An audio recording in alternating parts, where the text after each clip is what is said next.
Firing Dockworker 3071 took exactly 9 minutes, and 8 of those minutes were his own doing. August Drayford stood in the dispatch office at the Port of Baltimore on a February morning and listened to Hollis Barrett read out 4 witness statements accusing him of sabotaging equipment at Pier 12. 4 names he knew for a fact had not been on shift that day. He did not argue a single point. He asked about each name, one at a time, slowly, long enough that Hollis had to read all 4 out loud a second time in front of the third person in the room, and then he picked up the pen and signed. He turned in his access badge, his hard hat, and the high-visibility vest marked 3071 that he had worn for 10 months. Meredith Fane slid the last form across the table without quite meeting his eyes, and that was probably the only thing about the morning he regretted. Out in the east lot, he stood in the February cold and made a phone call that lasted 6 minutes and 2 seconds.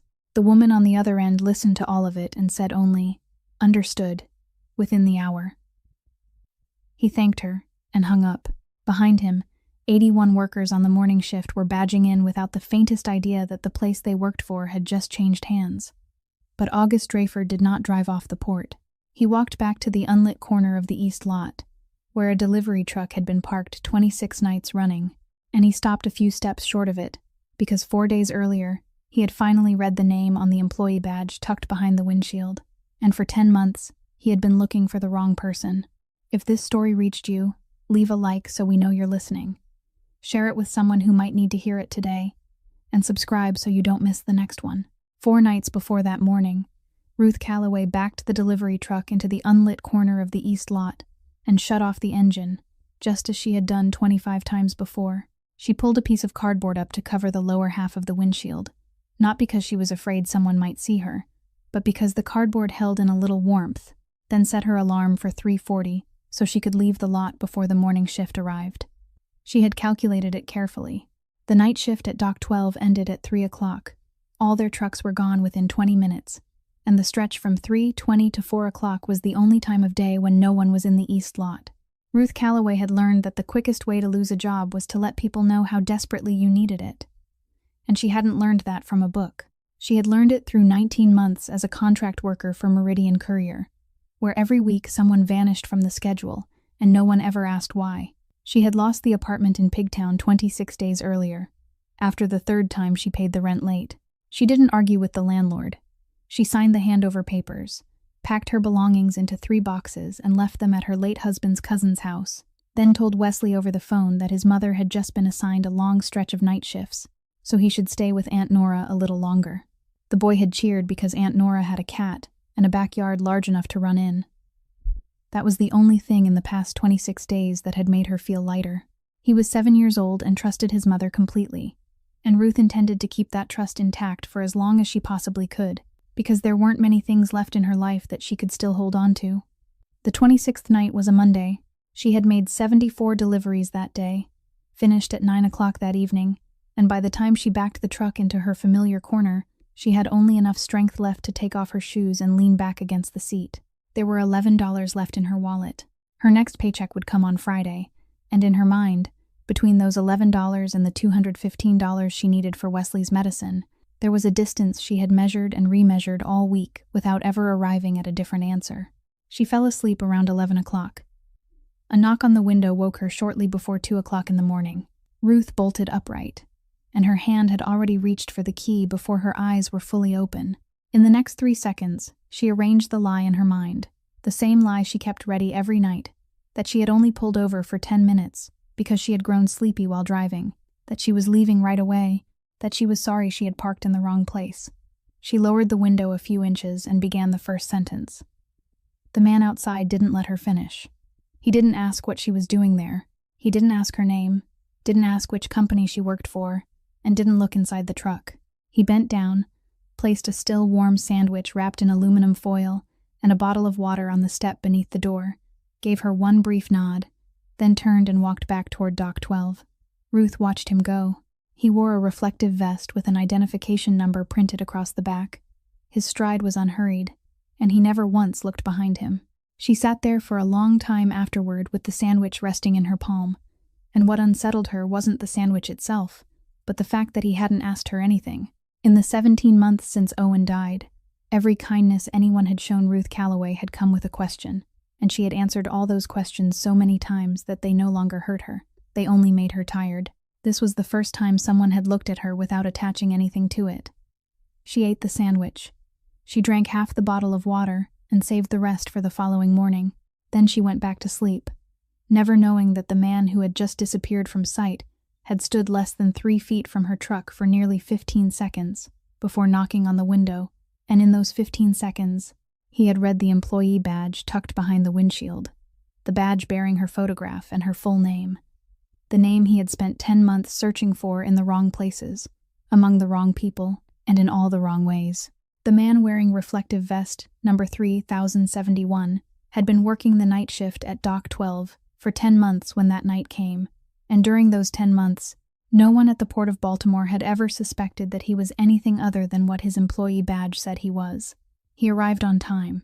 He accepted assignments without asking questions. He took the shifts other people refused. The shifts from 11 o'clock at night until 7 o'clock in the morning in the middle of February, when the wind blew in from the bay and drove straight through the rows of containers, and there was nowhere on the dock to take shelter, and he earned $17.50 an hour, just like everyone else on the crew. He spoke little. When someone asked where he was from, he gave the name of a city in Ohio, and no one asked anything more, because at this port, everyone came from somewhere, and no one truly cared. August Drayford never raised his voice. People raised their voices when they weren't certain they would be heard, and he had never needed to do that in his life. In the breast pocket of his shirt, he carried a thick paper-bound notebook about the size of his hand and a ballpoint pen, and every night he wrote rows of numbers inside it. There was nothing mysterious about what he was doing, even if someone happened to see. He copied down the identification numbers of the containers unloaded during his shift, the time the crane took hold of the cargo, the vessel number, and the name of the person who signed for it. Anyone working on the dock could have done the same thing. The only difference was that August compared those numbers against something no one else at Dock 12 possessed: the original cargo manifest, filed by the ship when it departed from its port of origin, which he received once a week in the early hours of Wednesday morning, through an email address that didn't bear his name. On the first night, he found one container that didn't match. He assumed he had copied the number incorrectly. On the second night, he found 2. On the third night, he took his notebook to the edge of the dock and copied every number twice, once while the container was still hanging from the crane hook, and once after it had been lowered onto the yard, and by the end of the shift, he had 3 identification numbers that didn't exist anywhere on the original manifest. The fourth night brought 2 more. The fifth brought another 3. By daybreak at the end of the 5th night, his notebook contained 9 container numbers that had passed through Dock 12 at the Port of Baltimore over 5 consecutive nights, without appearing on a single document belonging to the ship that had carried them there.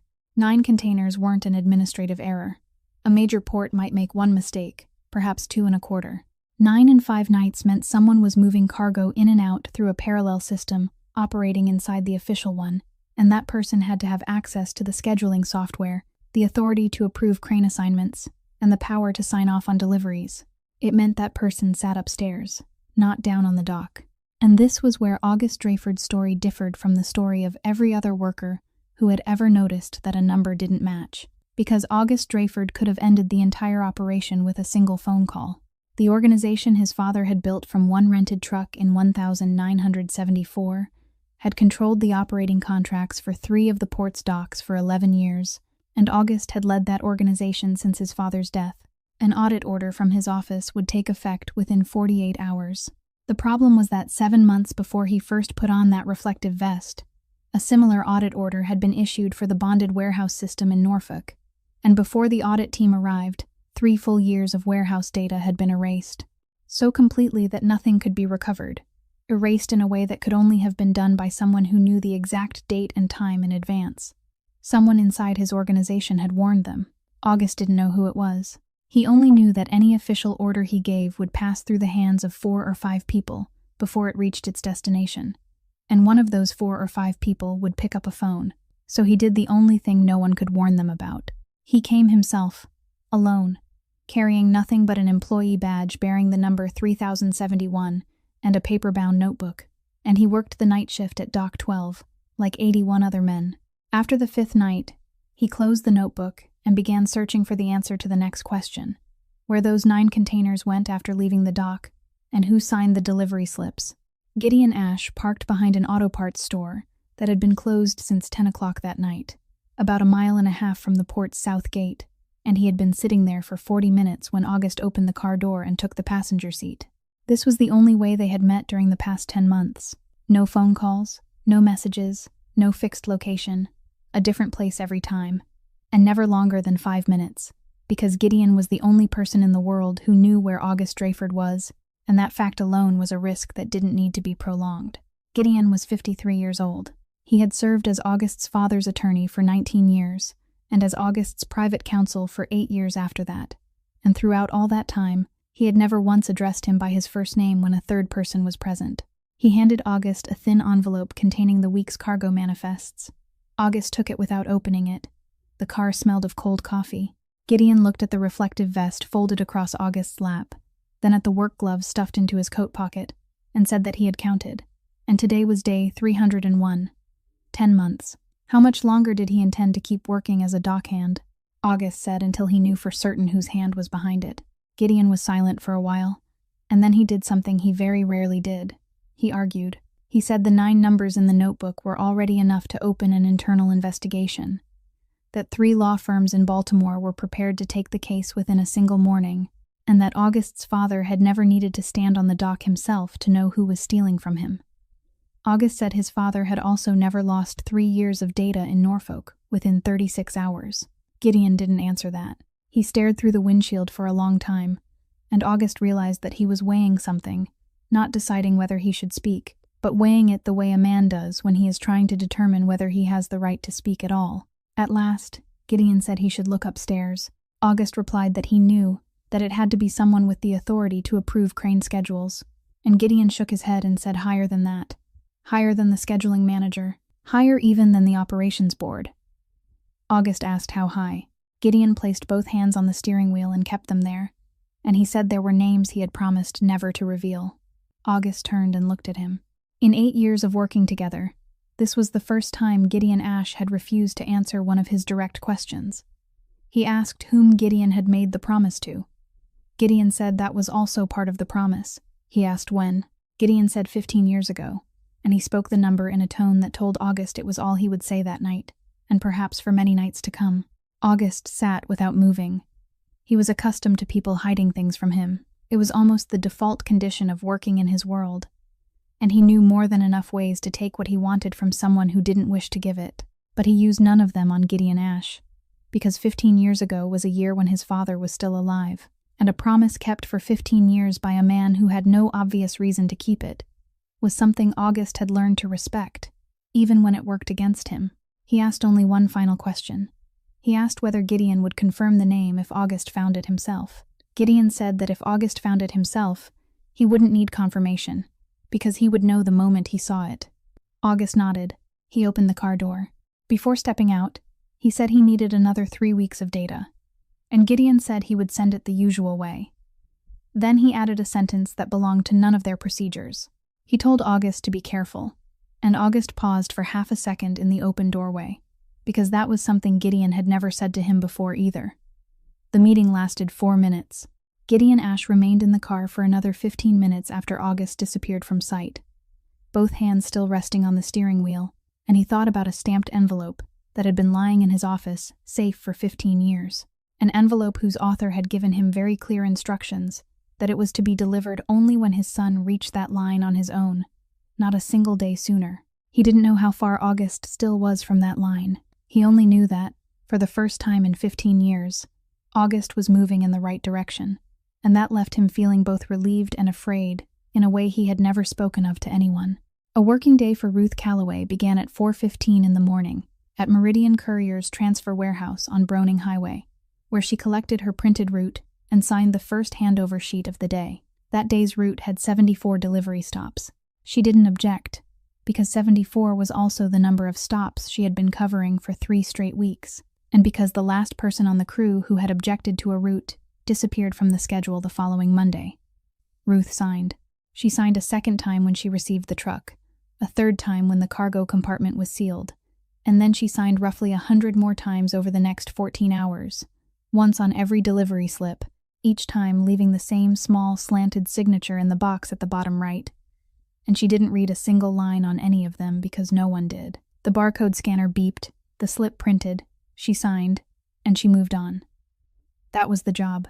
All day long, only 2 numbers moved through her mind. $215 was the price of 1 box of Wesley's medicine at the pharmacy on Dundalk Avenue, the kind he took every morning and every evening, and the old box would run out around the 17th. $11 was what she had in her wallet.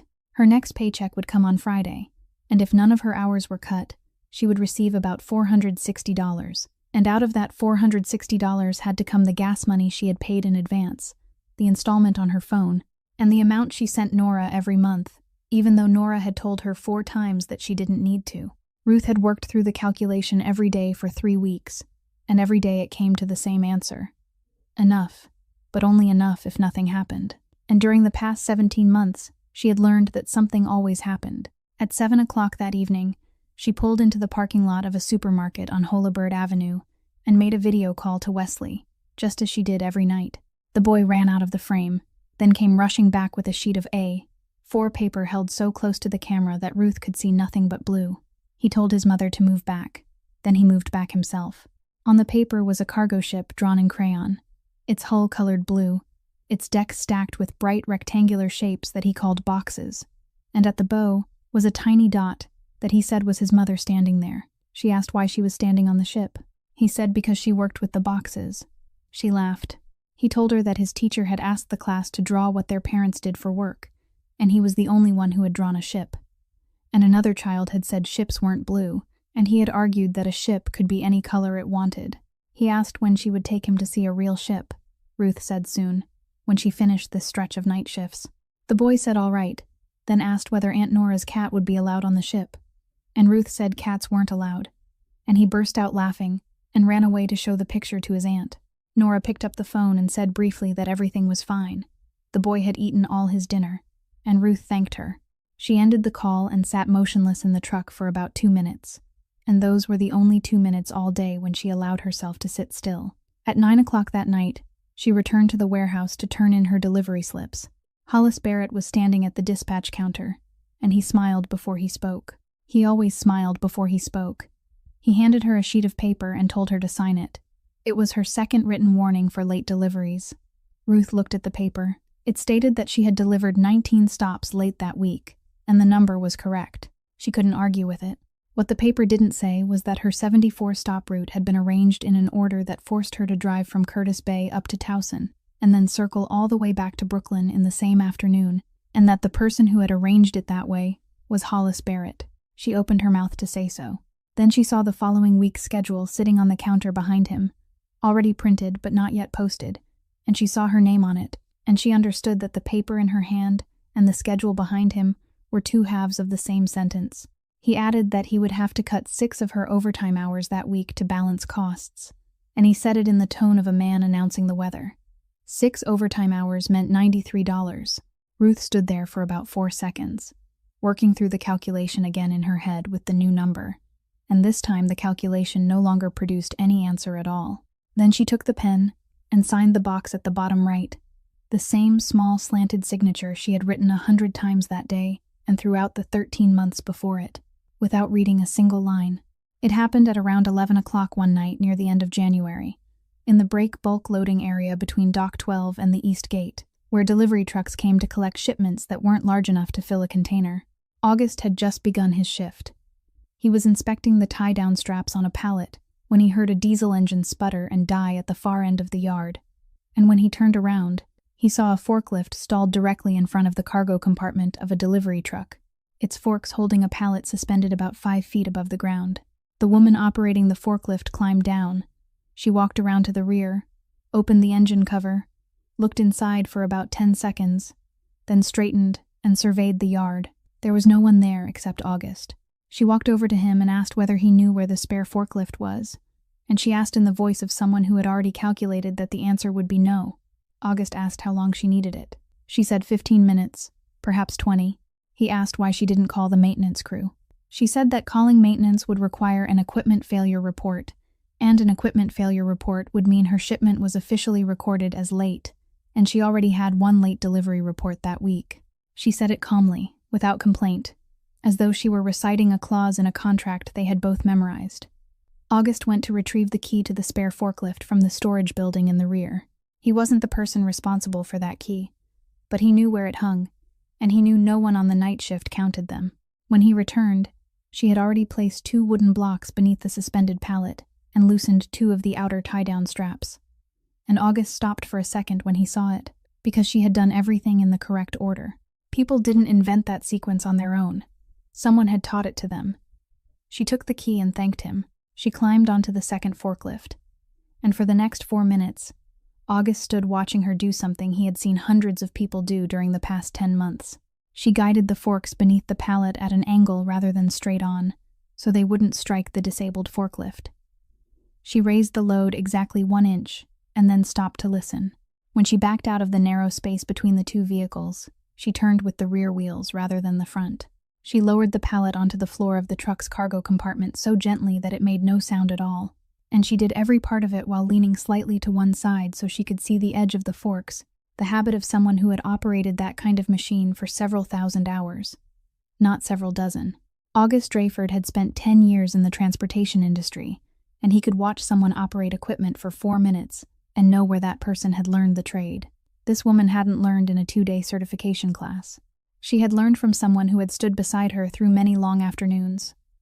When she climbed down to return the key, he looked at the employee badge clipped to her collar. The badge had turned face down, its cord twisted, and the only part visible above the edge of her coat was the upper left corner, where the first letter of her name was printed, a capital R. He didn't turn it over. He didn't ask her name. During his 10 months, as worker number 3071, the first rule he had made for himself was never to ask a question unless he truly needed the answer, because an unnecessary question was a question people remembered. She thanked him a second time and climbed into the cab. The truck passed through the east gate at 11:27. August remained standing in the yard for a while. Something was tapping softly at the back of his mind, and it took him nearly a minute to give it a name. 8 years earlier, inside the cab of a truck parked in the south lot, a soaking wet man had handed him a towel and talked to him for about half an hour to keep him from losing consciousness. And during that half hour, the man had mentioned his wife exactly 3 times. Once, he said she was a terrible cook. Once, he said she was stubborn. And once, he said he had taught her to drive a forklift in the yard on Sunday afternoons, and she had learned faster than he had, though he would never admit that to her. The man had called his wife by a short name, 1 syllable. August stood in the loading yard thinking about the capital R on the corner of that overturned badge, and he knew that a single letter wasn't proof of anything. There were hundreds of people at the port of Baltimore whose names began with R. But that night, when his shift ended at 7 o'clock in the morning, August didn't leave immediately. He entered the crew's shared computer room, signed in with his worker account, and opened the break bulk delivery route records for the previous 3 weeks. The Port of Baltimore's break bulk delivery route list wasn't a confidential document. Any worker with an account could open it, because it was nothing more than a record showing who collected which cargo and from where. And in 10 months, August had never opened it even once, because he'd had no reason to care about individual shipments that didn't travel by container. It took him 17 minutes to find what he needed. He opened the paper-bound notebook beside the keyboard and started with the first of the 9 container numbers, tracing it back to the date it had been unloaded, then checking which break bulk delivery routes had received its contents after the container was opened at the sorting warehouse. The first number led to a route designated M42. The person assigned to that route was R. Calloway. He checked the second number. M42 again. The third, the fourth, the fifth.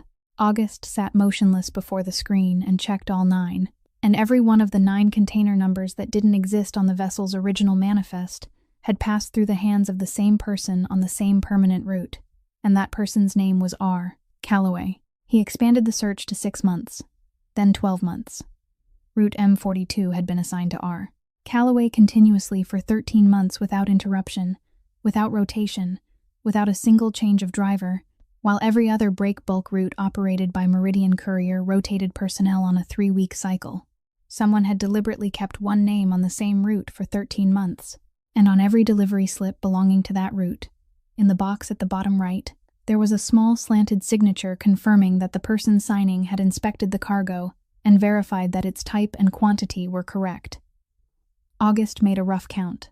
Over 13 months, Route M42 had generated approximately 27,000 delivery slips. He leaned back in the chair. For 10 months, he had built a very clear picture in his mind of how this would end. He would identify the person upstairs, the one with the authority to approve crane schedules and access the dispatch software. Then he would hand the entire file to federal investigators, and that person would pay. But now he looked at the screen and understood that the structure he had imagined was wrong at its foundation. If he gave those 9 container numbers to an investigator the next morning, the first person summoned wouldn't be the one upstairs. The person upstairs had left no signature anywhere. That person had only approved schedules, and an approved crane schedule wasn't a crime. The only person in the entire chain who had put pen to paper and confirmed that the cargo matched its declaration 27,000 times over 13 uninterrupted months was an hourly contract delivery worker with no attorney, no union, and no one to defend her. Then he saw something that sent a chill down his spine, in a way the 9 containers hadn't. He pulled the route assignment history farther back. Before Route M42 had been assigned to R. Calloway, it had existed as an empty route for 6 weeks, with no driver and no delivery schedule. Nothing but the route code sitting in the system. 6 empty weeks. And then, on the day R, Calloway was hired by Meridian Courier. The route was activated and assigned to her that same morning. That route hadn't fallen into her hands by chance. It had been created in advance and left waiting there, and someone had simply waited until they found the right person to place in the empty space. August closed the browser window. He erased the access history from his account, folded the notebook shut, and slipped it into his breast pocket, then walked out toward the parking lot in the gray light of a February morning at 7:20, and for the first time in 10 months, he wasn't thinking about the person stealing from him.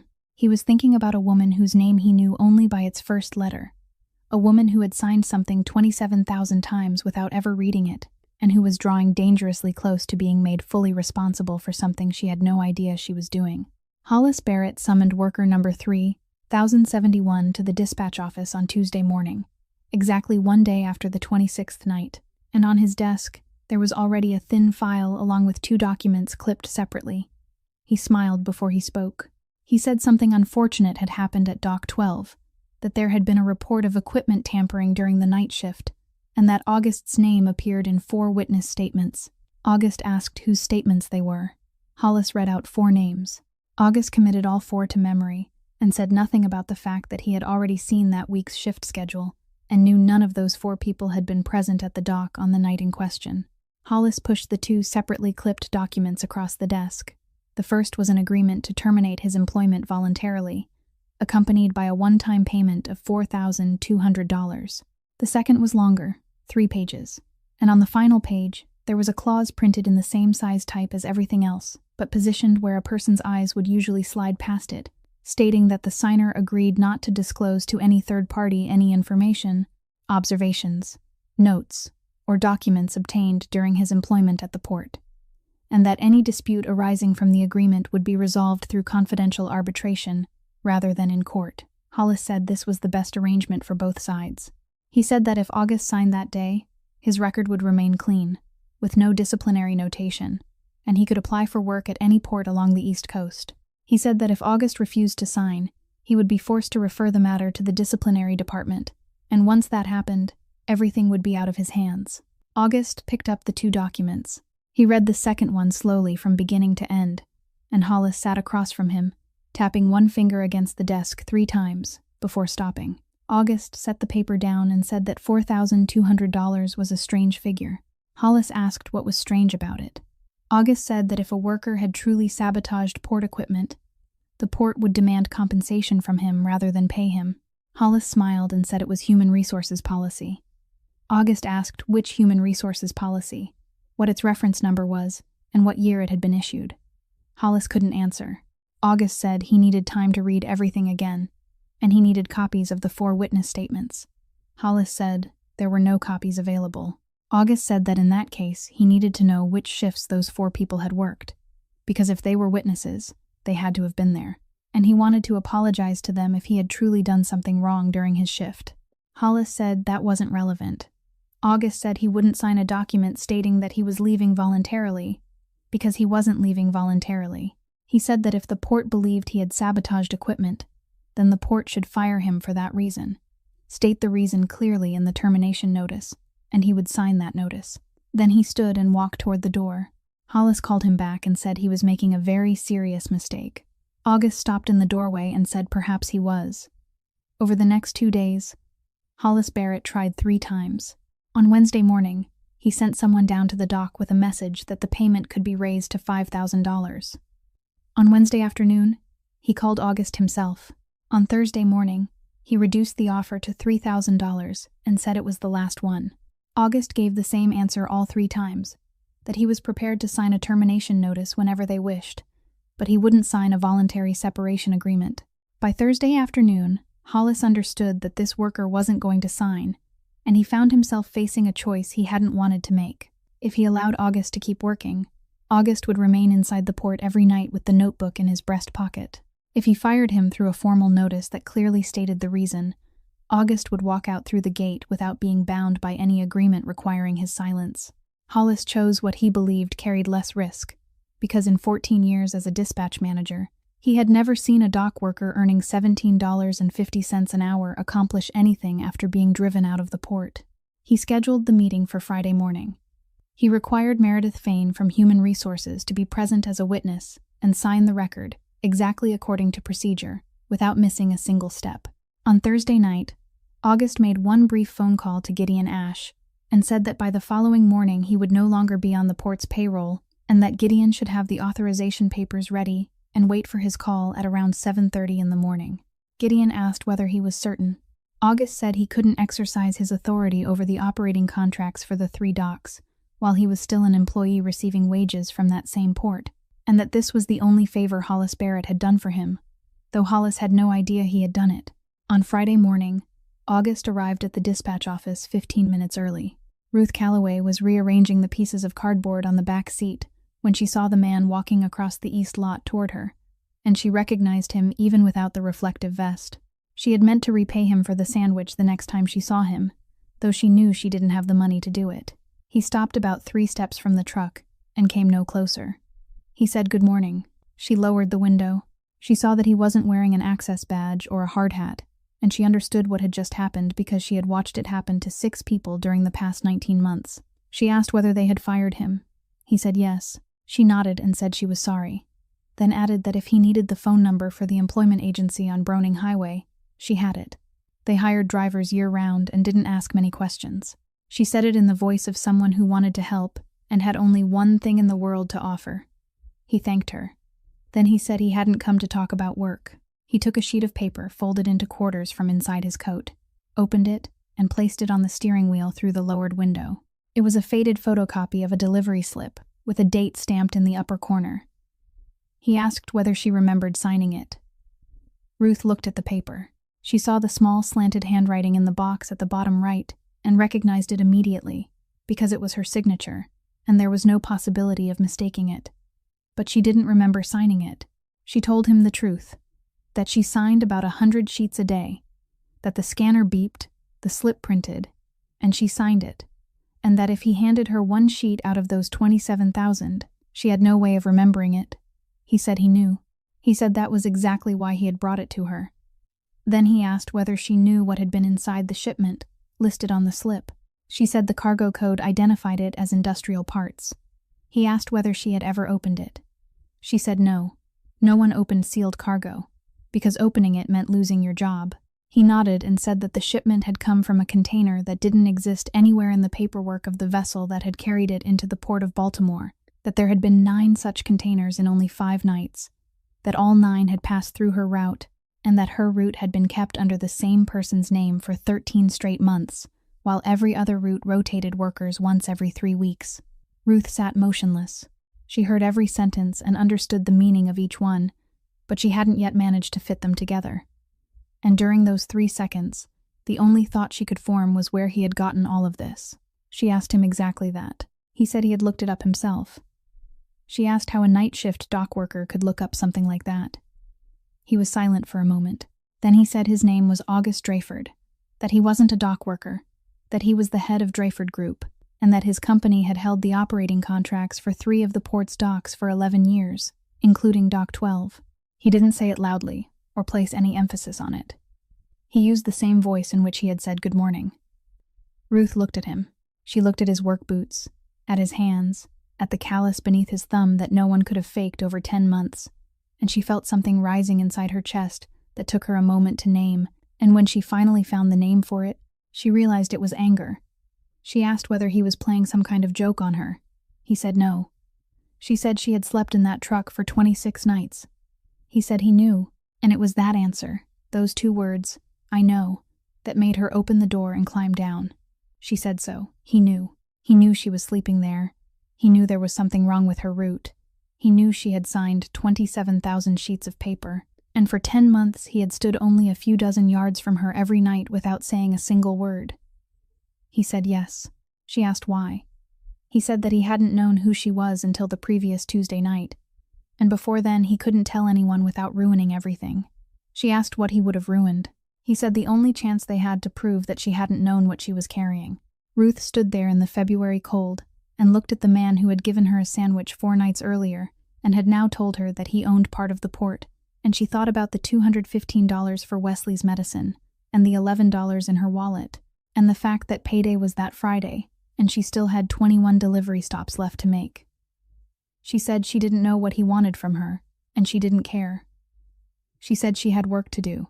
Then she climbed back into the truck, closed the door, started the engine, and drove out through the east gate without looking back once, while August Dreyford remained standing in the empty lot, watching until the truck had completely disappeared from sight. Ruth had made 4 deliveries when she discovered the notebook. It was lying on the passenger seat, its paper cover worn soft at all 4 corners, about as thick as her hand, and she didn't know when he had placed it there during the time she had opened the truck door, climbed down, and argued with him in the middle of the lot.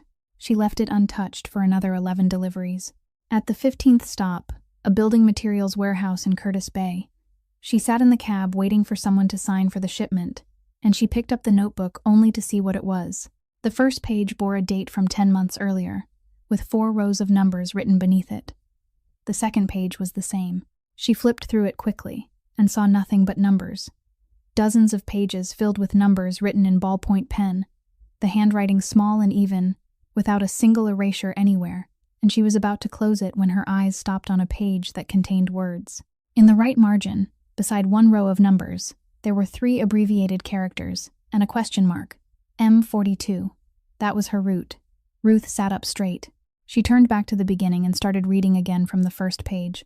Slowly this time. She missed her next 2 deliveries, and she didn't care. The notebook recorded everything.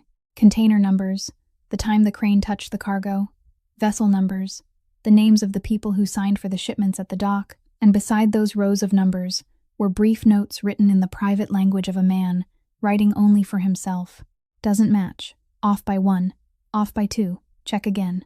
About 1/3 of the way through the notebook, the designation M42 began to appear, and from that point onward it appeared constantly, on every page, sometimes 3 times on a single page.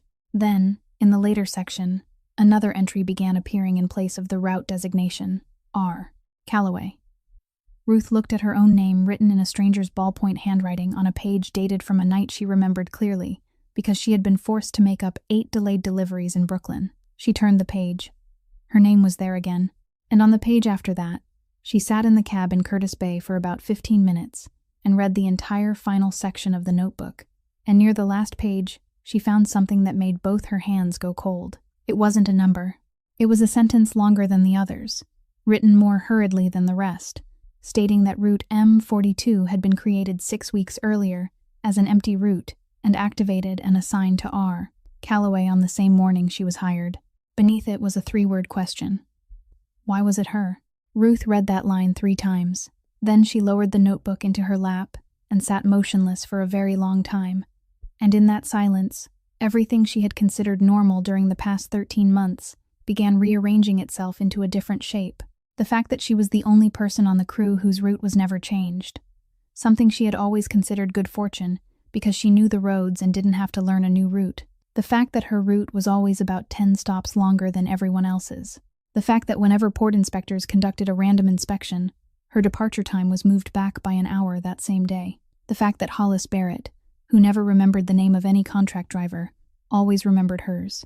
And the fact that Meridian Courier had hired her after a 10-minute interview, without a background check or a trial period, at exactly the point in her life when she was no longer capable of refusing any job in the world. She had passed through all of those things and given them harmless names. And now the notebook in her lap was calling them by their true ones. Ruth Calloway had spent the past 17 months believing she was unlucky. Bad luck was something no one was responsible for. Sitting in the cab in Curtis Bay, she understood that she wasn't unlucky. She had been chosen. Someone had sat down and studied her file, looked at the date her husband died and the date she submitted her job application, and decided that this woman would sign anything placed in front of her, wouldn't read it, wouldn't ask questions, and that if everything ever fell apart, there wouldn't be a single person in the world willing to stand up for her. And they had calculated correctly. She had signed 27,000 times. Ruth sat there and realized something else, later but more clearly, that if they had created a route in advance and waited 6 weeks to find the right person to place in it, then they had also prepared that person's ending in advance. She closed the notebook. She completed the remaining 6 deliveries that day because she needed Friday's paycheck, and she did it with a calmness that surprised even her. At 9 o'clock that night, she turned in her delivery slips at the warehouse on Browning Highway. And this time, before signing the final handover sheet of the day, she read it. She read every line. The person behind the counter looked at her and asked whether there was a problem. She said no. Then she signed. At 10 o'clock that night, she drove back to the east lot, parked in the familiar unlit corner, and sat in the cab with the notebook in her hands until nearly midnight. Then she took out her phone and sent a message to the number he had written on the inside of the back cover. A single line. "I want to know who chose me." They met at 7 o'clock the following morning in a diner on Ford Avenue, and August arrived first. Seated at the last table with his back to the wall, an envelope resting on the table in front of him. Ruth sat down and pushed the notebook across the table to return it. She said she had read it. He slipped the notebook into the inside pocket of his coat and pushed the envelope toward her. She asked what it was. He said it was her employment contract. She said she already had an employment contract, that she had signed it 19 months ago. He said she had signed one copy. This was the other one. Ruth opened the envelope. Inside was a copy of a 7-page contract with her name at the top, and on the 4th page was a table listing the monthly deductions from the wages of contract employee Ruth Calloway, including one line clearly marked as a group health insurance contribution, $458 per month, withheld directly from her pay. She stared at that number for a long time. She said she didn't have health insurance. He said he knew. She said she had asked them twice, and they had told her contract employees weren't eligible. He said they had still been deducting the money. 19 months, $8,700. Ruth lowered the paper onto the table and said nothing for about 10 seconds. And what she thought about during those 10 seconds wasn't $8,700, but the previous November, when she had taken Wesley to a clinic and they had asked whether she had insurance, and she had said no, and she had paid in cash an amount equal to 2 weeks of her wages. She asked where he had gotten it. He said Meridian Courier was a subcontractor to a company within the chain of operating contracts controlled by Dreyford Group, and every subcontractor employment agreement had to be filed with the compliance department, and that compliance department belonged to him. She asked what he was going to do with it now. He said he wasn't going to do anything. He said that if he took that document and demanded the money on her behalf, she would receive the money, and that would be all she received. And 3 months later, they would do the same thing to the next person. He said the document belonged to her. Ruth went to Meridian Courier's office on Browning Highway at 10 o'clock that morning, alone and without an appointment. She wore her delivery uniform.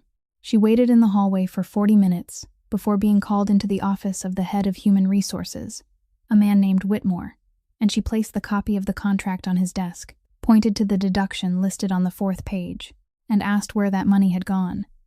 He didn't look at the document. He asked where she had obtained it. She said her question was where the money had gone. He said it was an internal document, and she had no right to possess it. She said her name was printed at the top of the page. He said she was doing something very unwise. Ruth didn't raise her voice. She didn't cry. She asked the same question 3 times, phrasing it differently each time, and all 3 times he refused to answer. and on the third occasion he stood, opened his office door, and said the conversation was over, that she needed to leave, and that he would be reviewing the status of her contract. Ruth stood up. Before walking out, she said she needed 2 things. First, a copy of the 4th page bearing the company's official stamp. He said no. She said that in that case, she wished to place on record that he was refusing to provide an employee with a copy of her own payroll records, and she spoke slowly and clearly toward the phone, lying face up on the desk, its screen illuminated, and a recording application counting the passing minutes. Whitmore looked at the phone. He asked whether she was recording him. She said yes, from the moment she had entered the room, and that in the state of Maryland, she had the right to do so in a conversation, to which she was a participating party as long as she gave notice, and she had just given that notice. She thanked him for his time. Then she picked up her phone and walked out, through the hallway, past the dispatch counter where 3 people were watching her, and all the way into the parking lot before she stopped and stood there breathing for about half a minute. That afternoon, she called August.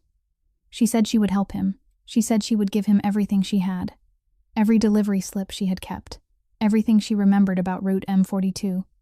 And that she would sit before anyone he needed her to sit before. He asked what she wanted in return.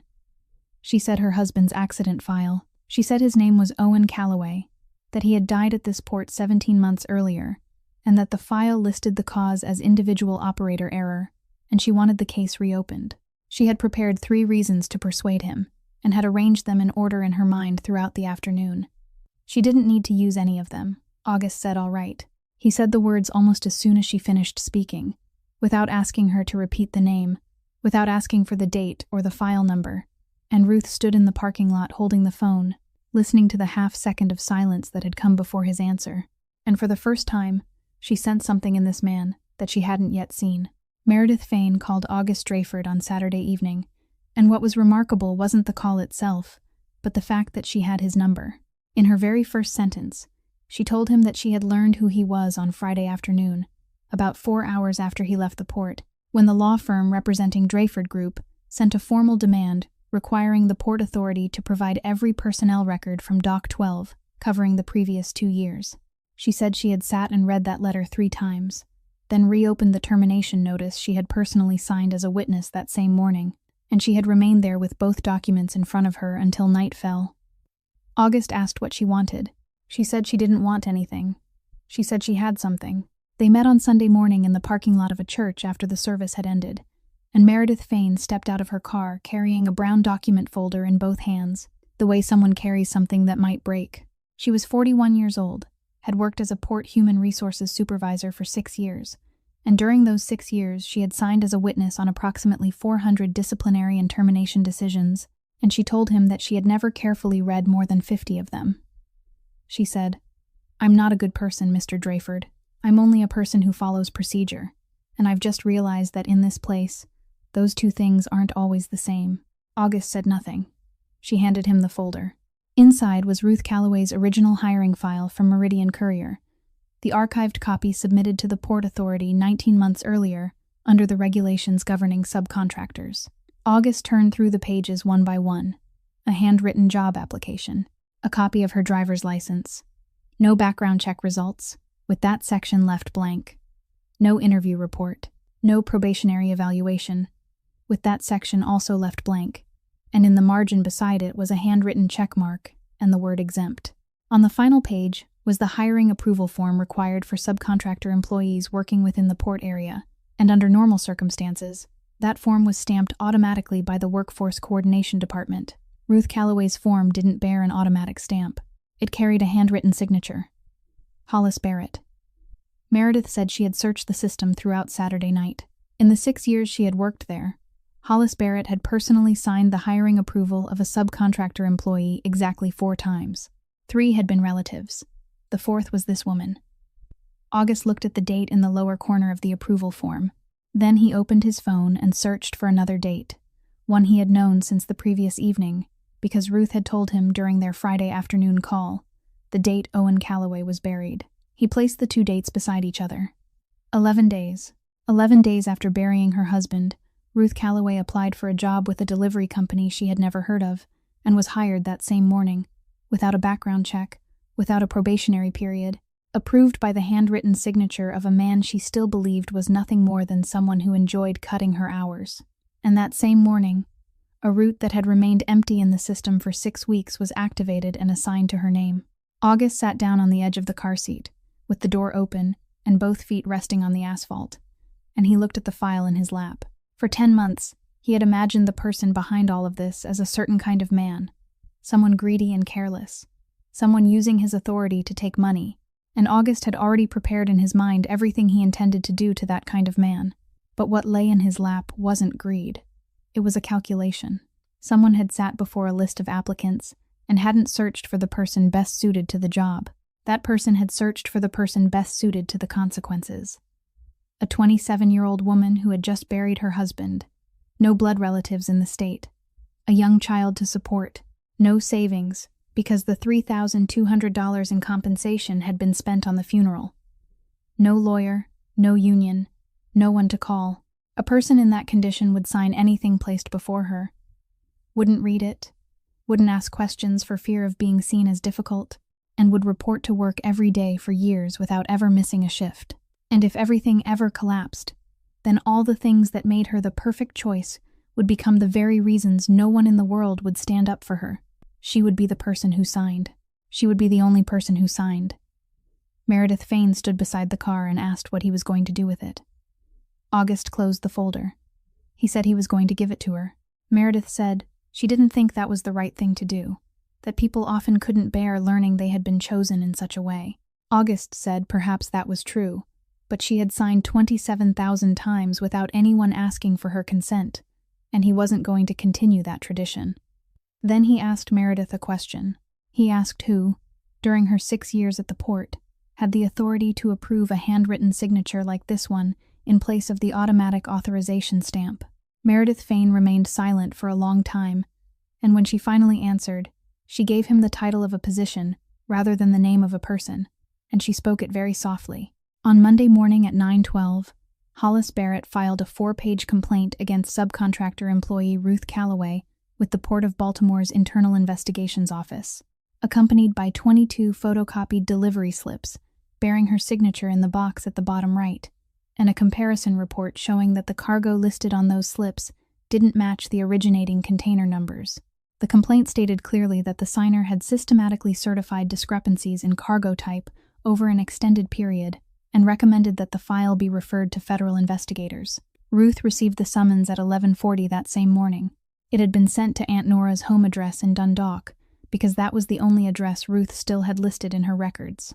The internal hearing was scheduled for 7 o'clock on Tuesday evening. From the moment she opened the envelope until the moment she was due to enter the hearing room, she had 31 hours. August explained what that number meant during a phone call that lasted less than 4 minutes. He said an internal hearing didn't convict anyone. It did only one thing. It determined whether the file would be referred onward. If the investigative panel found sufficient grounds, the case would be sent to the federal authorities within 7 business days. And from that moment on, Ruth Calloway would no longer be a delivery worker under suspicion. She would be a defendant in a federal transportation fraud case, with 22 delivery slips, bearing her own signature, serving as the first pieces of evidence against her. He said that once the file reached that side, everything became very slow and very expensive, and they would offer her the chance to admit to part of the crime in exchange for a lighter sentence, and that was what 9 out of 10 people in her position would accept because they couldn't afford not to. Ruth asked what they were supposed to do in 31 hours. He said they had to prove that her signature wasn't an act of complicity, but the product of a system designed to produce it. She asked what they could use to prove that.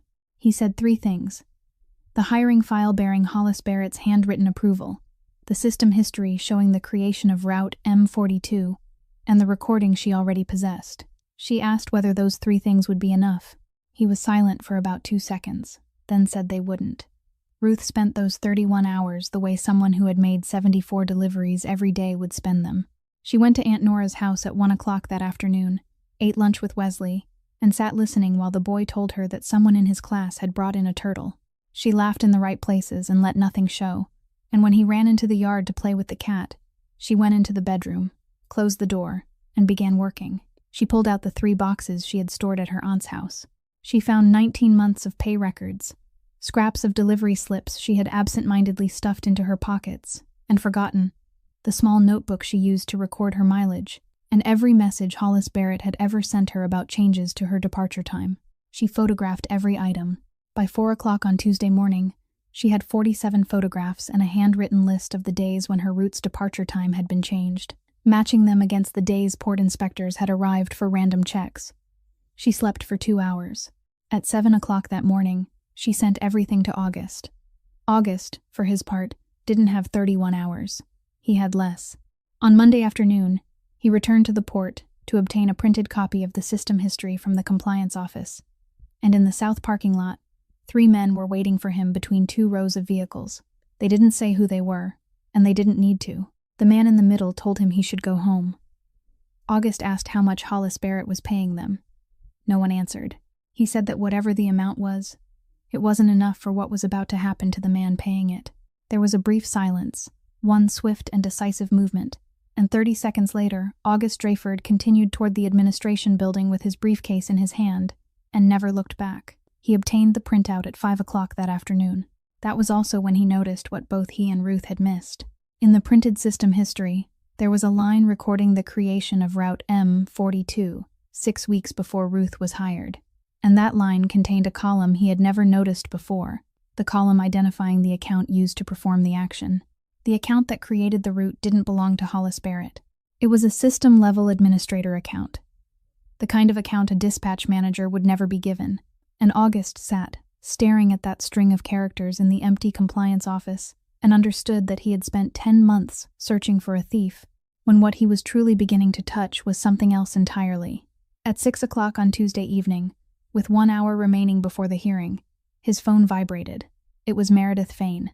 She said she had just found something in the server backup logs, and her voice sounded like that of someone who had been running, and she said, "Mr. Drayford, you need to come here right now, and you need to bring her with you." Meredith Fain began searching not out of kindness, but for a very specific professional reason. On Monday morning, when the complaint against Ruth Calloway was submitted to internal investigations, Meredith received a copy as part of standard procedure, because every file involving subcontractor personnel had to pass across her desk. She read it, and she recognized its structure. A collection of signed slips, a comparison report, and a recommendation that the case be transferred somewhere beyond the port. She had seen that structure before. She couldn't remember where, only that she had seen it, and the feeling stayed with her throughout the afternoon. On Monday night, she couldn't sleep. At 2 o'clock in the morning, she got up, made coffee, and began doing what she should have done years earlier. She searched backward through the internal archives for every case from the past 6 years that shared the same 3 characteristics. The accused person was a subcontractor employee, the complaint had been filed by a coordination-level manager, and the file had been recommended for transfer beyond the port's jurisdiction. She found 14 cases. 13 had ended with the workers leaving their jobs before any conclusion was reached. The 14th wasn't a complaint at all. It was a workplace accident file, and it appeared in the search results only because it used the same form for transferring a case outside the port. The name on the file was Owen Calloway. Meredith opened it shortly before 4 o'clock in the morning. The file was 9 pages long. The conclusion appeared on page 2, stating that the cause of the incident was individual operator error, and because of that finding, all responsibility rested with the man who had died, which meant the payment to his family had been set at the minimum amount, $3,200. She read page 2 4 times. Then she turned to page 9, where the signature of the independent safety inspector appeared, the person who, under the regulations, was supposed to be the only one authorized to determine the cause. She knew that signature. She had seen it on roughly 30 files during her 6 years there. The inspector's name was Alden Pratt, a man past 60, who signed in one continuous stroke, with a large loop in the letter P, and always wrote his professional certification number beneath his signature, because he was extremely careful about that detail. The signature on page 9 of Owen Calloway's file had the large loop in the letter P. It didn't have a certification number. Meredith sat motionless. Then she reopened the archive and pulled every other file Alden Pratt had signed during that same year, 11 in all, and placed them side by side on the screen. All 11 had certification numbers. One didn't. She searched the independent inspector's work schedule for that month, a simple assignment sheet showing which inspector went to which port on which day. and she found Alden Pratt's entry for that week. He wasn't in Baltimore. He had been assigned to Wilmington from the 12th through the 19th, and the accident had occurred on the 14th. She stared at that schedule for a long time, and then she did the one thing she had avoided doing all night. She opened the editing history of the accident file itself. The file had been created at 7:15 on the morning of the 14th. It had been edited 4 times during the following 3 days. The final edit, the one in which the cause was entered on page 2, had taken place at 11:20 on the night of the 16th, 4.5 hours after regular business hours, and the account used to make that change was a system-level administrator account. Meredith Fain had worked in human resources for 6 years, and she knew exactly how many accounts of that kind existed within the port. That was when her hands began to shake. She stood and paced through the kitchen for a while, then returned to the table and took one more step. A step she knew she couldn't undo. She signed into the port's server backup log system, something the Human Resources Department had no official reason to access. She still had permission because 6 years earlier she had been granted access to restore a missing payroll file, and no one had remembered to revoke it. The backup logs didn't preserve content. They preserved only traces, 1 line for every action, the date and time down to the second, the account, the type of action, and the workstation address. She filtered the records by the 14th. There were 2,800 lines for that day, most of them automatic system operations. And she began reading from the beginning, starting at midnight, reading every single line. At 6:10 on Tuesday evening, after nearly 40 hours with almost no sleep, Meredith Fain reached the lines from the early morning hours of the 14th, and she found 3 entries separated by only a few minutes. And she read them, then read them a second time, then pushed herself back from the screen and raised one hand to her mouth. She looked at the time in the corner of the screen. 6:13. Ruth Calloway's hearing began at 7 o'clock. Meredith reached for the phone. They arrived at the Port Human Resources office at 6:34, with 26 minutes remaining before the hearing, and Meredith Fain didn't greet either of them. She simply turned the monitor toward them and pointed to 3 highlighted lines. Ruth stood behind August. Meredith said the first line showed that at 5:26 on the morning of the 14th, an email had been sent from Owen Calloway's internal account to the anonymous reporting address of the Federal Maritime Administration, with an attachment measuring 2 megabytes. She said the backup logs didn't preserve the contents, so she didn't know what the message said, but she knew it contained an attachment, and she knew it had truly been sent. Then she pointed to the second line.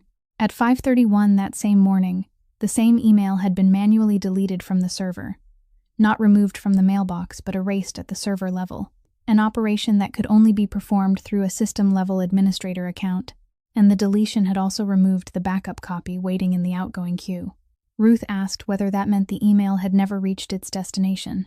Meredith said she couldn't be certain, but if it had been intercepted while still in the queue, then it hadn't arrived. Then she pointed to the third line. At 5:34 in the morning, the system recorded an equipment failure alarm at Dock 9, crane number 4. That was the timestamp the accident file used as the official moment of Owen Calloway's death. No one in the room spoke for about 5 seconds. August was the first to count it out. He said 8 minutes. From the moment that man pressed send until the crane he was standing beneath reported a failure, 8 minutes had passed.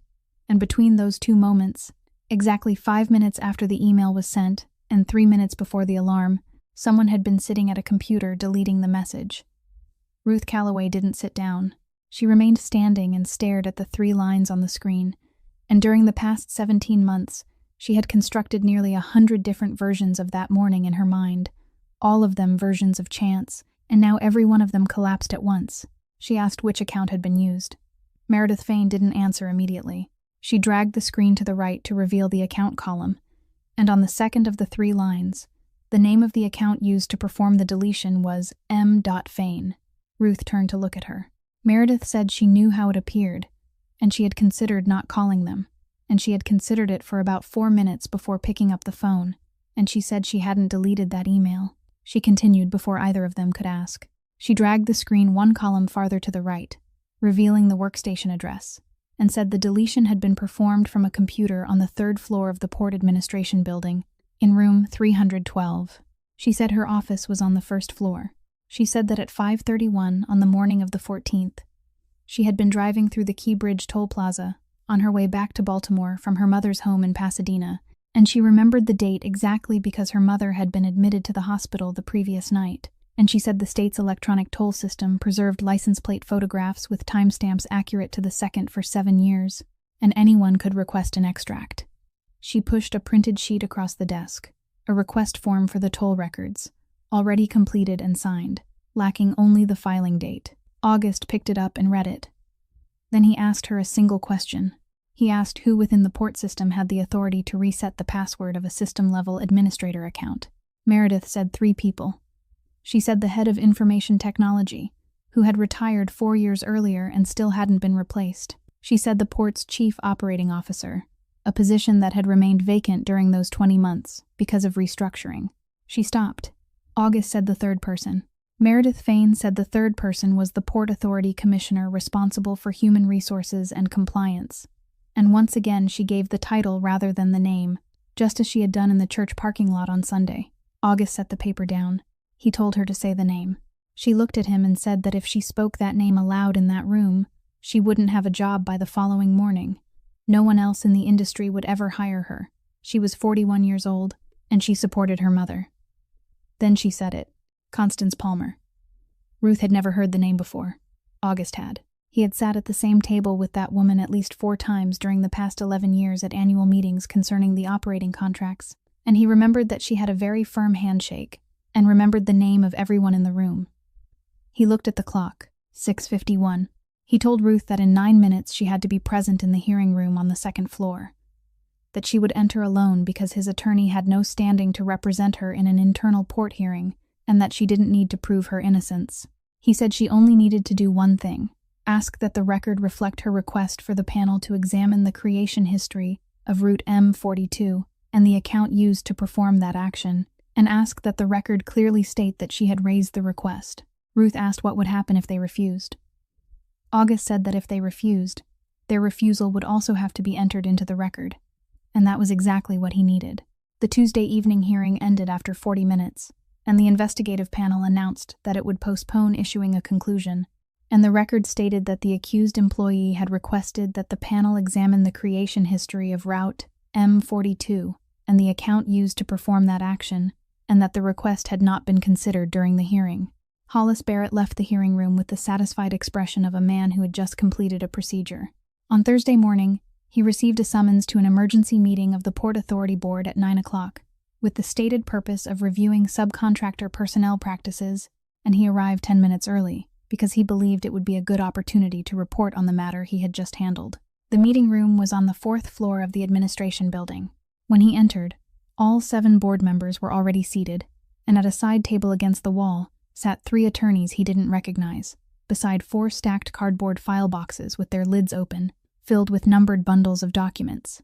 Meredith Fain sat in the corner of the room. Constance Palmer sat at the head of the table on the left, one hand resting on a closed notebook, and she gave Hollis an entirely ordinary nod of greeting. At exactly 9 o'clock, the door opened. August Drayford entered wearing a dark coat, without a hard hat or an access badge, and it took Hollis about 10 seconds to understand whom he was looking at. During those 10 seconds, he had time to think that this man resembled a worker he had once fired, then to think it was a coincidence, and then to realize it wasn't a coincidence. The board chairman briefly explained that Drayford Group had held the operating contracts for 3 of the port's docks, including Dock 12, continuously for 11 years, and that Mr. Drayford was present that day as the contracting party who had requested the review. Hollis Barrett sat down. The first attorney spoke for 18 minutes about the 9 container numbers that didn't exist on the original manifests, about Route M42 being created 6 weeks in advance as an empty route, and about the fact that the route hadn't rotated personnel for 13 months, while every other route rotated once every 3 weeks. The second attorney presented Ruth Calloway's hiring file, the blank background check section, the handwritten signature used in place of the automatic approval stamp, and the fact that in 6 years Hollis Barrett had personally signed only 4 such approvals, 3 of them for relatives. At that point, Hollis spoke. He said he had signed at the request of the port's Human Resources Department. He turned toward Meredith Fain and said she was the person who had sent the file to his desk, that she had signed off on the entire hiring process, and that if there had been an error, the error lay in the Human Resources review rather than in his approval signature. He delivered the statement at length and with considerable fluency, because he had been preparing it since Tuesday night. Meredith Fane stood. She said she had signed off on that file, yes. And she said she had also signed as a witness to the termination of worker number 3071 the previous Friday morning, and that in 6 years she had signed approximately 400 similar decisions while carefully reading no more than 50 of them. She said she wasn't standing there to deny what she had done. Then she opened her document folder and asked the board's permission to present the server backup logs from September 14th of the previous year, and she read the 3 entries aloud, one by one, giving the time down to the minute. 5:26, 5:31, 5:34. When she finished, she said the account used to perform the deletion bore her name. A chair shifted somewhere in the room. She continued, saying that the action had been carried out from the workstation in room 312 on the 3rd floor, that her office was on the 1st floor, and that at that exact time she had been driving through the Key Bridge toll plaza, and she placed on the table a printed image of her license plate, with a timestamp retrieved from the state toll system, 5:31 and 19 seconds. She said someone had used her account. She said it had taken her 17 months to discover that, and she had discovered it because a delivery woman had been accused through the same kind of file she had seen 13 times before and had never once opened and read. Then she sat down. The 3rd attorney requested permission to play a recording lasting 6 minutes and 11 seconds, made inside the Meridian Courier office after valid notice had been given in accordance with Maryland law. In the recording, a woman's voice asked 3 times where the monthly health insurance deduction of $458 over 19 months had gone, and 3 times a man's voice refused to answer the question, instead asking where she had obtained the document, then telling her she was doing something unwise, then saying he would review the status of her contract. The recording ended with the sound of a door opening. No one in the meeting room spoke. Hollis Barrett looked down at the surface of the table, and at the head of the table on the left, Constance Palmer opened her notebook and began taking notes, perfectly calm, like someone attending a meeting that had nothing to do with her. Constance Palmer waited until the 3rd attorney sat down before she spoke, and she spoke in the voice of someone who had spent 30 years sitting in rooms like this one. She said she had listened very carefully. She said what the board had just been shown revealed that a dispatch manager had abused his hiring authority. A subcontractor had misappropriated money deducted from an employee's wages, and a systems security breach had occurred in which a human resources employee's account had been used without authorization 17 months earlier. She said all 3 matters were serious, and all 3 needed to be referred to the proper authorities. Then she said what she had prepared. She said she was responsible for human resources and compliance, that under the regulations she was one of 3 people authorized to reset an administrator password, and that the other 2 positions had both been vacant during that period. And she said she was raising the point before anyone else did. But she said having the authority to reset a password and actually resetting one were 2 different things, and nowhere in those 4 boxes of records was there a single line showing that she had reset the password for Miss Fane's account, because the old logging system didn't record password resets, only login activity. She said that sentence very slowly. No one in the room could dispute it, because it was true. She added that she was prepared to cooperate with any investigation, that she would submit her complete work schedule, and that she recommended the board refer the file to federal authorities that very day. It was a skillful move, and everyone in the room understood exactly why it was skillful. The board chairman thanked her. Constance Palmer closed her notebook, stood, and said she had another meeting at 10:30. She took 4 steps toward the door. Ruth Calloway had sat in the row of chairs against the wall for the past 2 hours without saying a word. She spoke 1 sentence, and she didn't say it loudly. She asked why her husband had written Constance's name. Constance Palmer stopped. She stopped, not because of the question itself, but because of something far simpler. During the previous 2 hours, no one in that room had ever mentioned that Owen Calloway had written anything at all. She turned around. She said she didn't know anyone named Calloway. Ruth stood and placed a worn leather notebook on the conference table, the kind small enough to fit inside a shirt pocket. Its spine split along one section and wrapped with electrical tape that had yellowed with age. She said it had been inside the box of personal belongings the port returned to her 17 months earlier. She said she had stored it at her late husband's cousin's house with 3 other boxes and had never opened it, not because she had forgotten, but because she couldn't bring herself to do it. She said she had opened it 3 nights earlier, close to 4 o'clock in the morning, while searching for her payroll records to prepare for her own hearing. The notebook was the kind a crane operator used to help himself remember. Shift assignments, equipment numbers, maintenance times. The handwriting was large, written in pencil through the first half and in ballpoint pen through the second. Across the final 30 pages or so, the entries changed form. There were no more equipment numbers.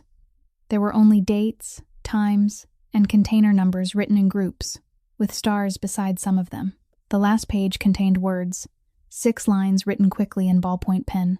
The first 3 lines listed the numbers of 3 containers. The fourth gave a time and date. The fifth contained one brief sentence, stating that he had asked the dispatch office twice, and no one had answered. The sixth was a name and title, handwritten and underlined once. C. Palmer, Commissioner. Ruth said she didn't know why he had written it. She only knew he had written it on the night before the morning he died. And she knew because the date on the 4th line was the 13th. No one in the meeting room moved. Constance Palmer looked at the notebook on the table, and she didn't step closer to it. And that was what 4 people in the room would later remember, that she didn't step closer to it. She said a notebook wasn't evidence. She said anyone could write any name. And she was right. Legally, she was entirely right. And August's first attorney had begun to open his mouth to say something about handwriting analysis when Gideon Ash stood. He had been sitting at the side table all morning, and no one had introduced him. He didn't say a word. He opened his briefcase, removed an ivory envelope that had darkened to the color of tea, its edges worn, sealed shut with glue, with an old stamp in the upper right corner even though it had never been mailed, and placed it in front of August Drayford. Across the face of the envelope was one handwritten line, and August recognized the handwriting immediately because he had seen it throughout his childhood on notes taped to the refrigerator door. The line said to give this to my son only when he reaches this point on his own, not a single day sooner. August looked at Gideon.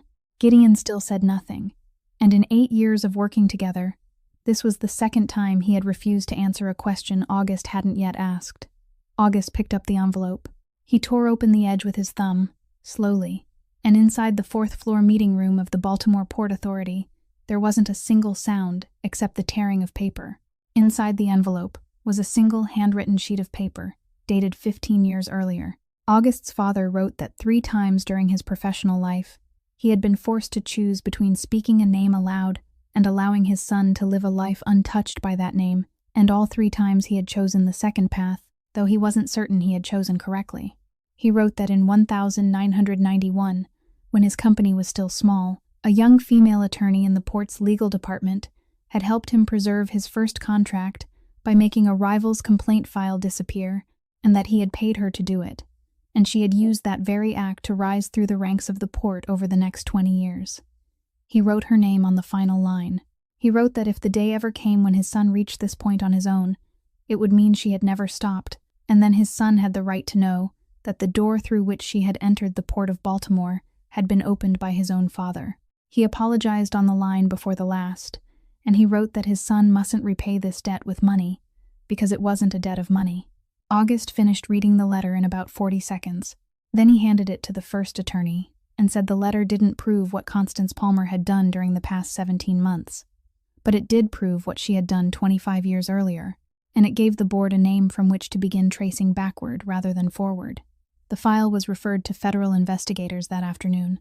3 months later, the indictment contained 7 counts, including transportation fraud, falsification of federal documents, and obstruction of an investigation.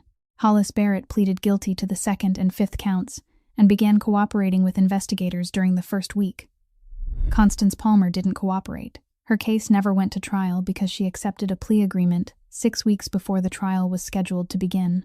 Meredith Fain kept her job, and 6 months later she became the head of the port's newly established Personnel Compliance Department, with a provision in its regulations stating that the position reported directly to the Port Authority Board rather than through any regional coordination office.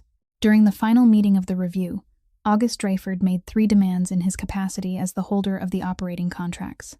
First, every contract employee at all 3 docks over the previous 7 years was to be reviewed, and every hour improperly cut, and every deduction that had never been paid into its stated account was to be reimbursed in full with interest. Second, an independent safety reporting system was to be established, allowing any worker at any level to submit a report directly to the board without passing through regional management. and every report was to be preserved in 2 physically separate locations.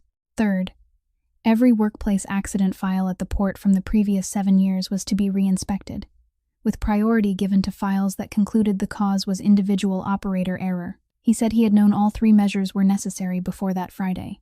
He said he should have dealt with them sooner, and a man had died because he hadn't. Ruth Calloway asked him about Owen late one afternoon in the 4th-floor hallway, after nearly everyone else had gone home. She asked why he had agreed to reopen her husband's file so quickly, before she had even managed to give him the first of her reasons. August stood silent for a moment, then told her, 8 years earlier, at Dock 12, a cargo compartment below the deck of a ship had flooded during ballast pumping, and he had been trapped inside for about 4 minutes. The man who pulled him out was a crane operator waiting for his shift, a man who had jumped down before the rescue crew arrived and hadn't signed his name on any report afterward. And when August asked his name, the man had given only his first name and said it wasn't anything important. August said the man had sat with him in a truck cab for half an hour and kept talking so he wouldn't lose consciousness. And during that half hour, he had mentioned his wife 3 times, and every time he had called her by a short name, Rue. August said he had returned to the port 10 months earlier with 2 things to do, and the second was to find the family of that man. He said he had searched the personnel records of all 3 docks for 10 months, looking for a woman named Rue, and no one by that name existed. He said it wasn't until the 26th night, when he saw the employee badge tucked behind the windshield and read the full name, that he understood Rue had been a private name shared by 2 people and had never appeared on any document in the world. He said he had walked past her truck for 41 nights before he knew who she was. Ruth said nothing for a long time. Then she asked whether he had ever intended to tell her what had happened 8 years earlier. He said no, because he believed she was already carrying too much, and this debt belonged to him, not to her. Owen Calloway's accident file was reopened, and the former conclusion was overturned in June of that year. The compensation was recalculated according to the proper regulations governing accidents involving systemic failure, and the difference was paid to his legal heir. Ruth Calloway accepted a permanent position in the port's break bulk dispatch department in April, with a long-term contract and genuine health insurance, and by May she had rented a 2-bedroom apartment in Locust Point, on the 2nd floor, with a window overlooking a yard wide enough for a child to run in. One Saturday afternoon in early July, Wesley Calloway sat at the side table in his mother's office, his legs swinging without reaching the floor, drawing ships with colored pencils on the backs of misprinted sheets his mother had given him. He drew 4 of them. He carried all 4 pages to the window and looked down at the docks, then turned and asked his mother which ship out there was the largest. Ruth said the red one at the farthest dock. He asked whether it was bigger than their home. She said much bigger. He thought about that for around 3 seconds, then said he would draw it even bigger, and he returned to the table for a 5th sheet of paper. August, Drayford stood in the doorway holding 2 cups of coffee, and he said nothing, just as he had said nothing on the night he placed a sandwich on the step of her truck and walked away. Some things were best left where they were, without explanation, and without asking anyone to understand, because true kindness never needs a reason, and it never asks to be repaid. The greatest power a person can possess doesn't lie in whom that person can punish, but in whom that person chooses to lift up when no one is watching. And there are debts in this world that money can never repay. Debts that can only be honored by living in a way worthy of the person who once reached out a hand and saved you. If today's story touched your heart, please subscribe to our channel, leave a like, and share this video so that each day we can continue listening together to more meaningful stories. How did you feel about the story of Ruth and August? And what part of it stayed with you most? Please leave a comment below, because we truly hope to hear the feelings that come from the deepest place in your heart. May you and your family always enjoy good health, happiness, and peace in every day of your lives. Goodbye for now, and we'll see you again in the next video.